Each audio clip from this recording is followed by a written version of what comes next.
The Prime Minister, Hungary and Croatia has a really long common history. We lived 900 years long in the same state, and we supported the accession of Croatia to the EU. And many Hungarians who live in Croatia fought for Croatia to be a free country. Please help them to live in better conditions because they live in the poorest region of Croatia. What would you suggest to Serbia, which is a country which is striving to be a member of EU but not inclined to ensure the territorial autonomy for the Hungarians living in Serbia, another part of Serbia, according to the norms of Council of Europe? Thank you. Well, if there is a single neighboring country with which Croatia didn't have a single open issue, that there is certainly it's Hungary. Over the last 20 years, the relations between Croatia and Hungary can be described as impeccable, perfect. Border issue non-existent, minority issues non-existent. I'm not glad to confirm your statement that Hungarian minority is mostly living in the well, least developed and most war-affected region of Croatia.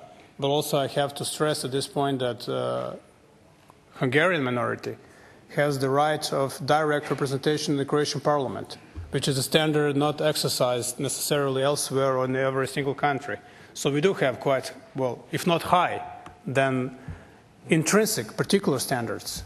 Many minorities have direct representation with a much lower census and turnout. They get a direct representation in Croatian parliament.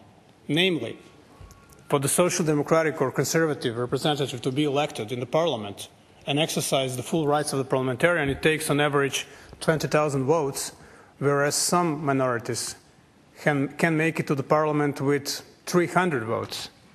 That certainly makes a difference. So that's also Croatian standard. I'm not pushing any other country to implement it, but we do have it.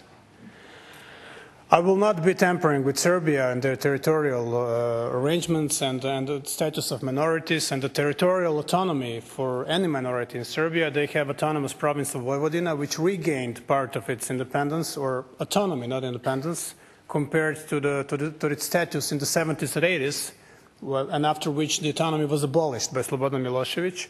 Vojvodina has been traditionally home to Serbs, Hungarians, Germans, Croats, and the others. So multinational, multilingual, multicultural region, Central European melting pot. Well, not a melting pot, because everybody retained and further, so the identity flourished. Together but separate, separately but together.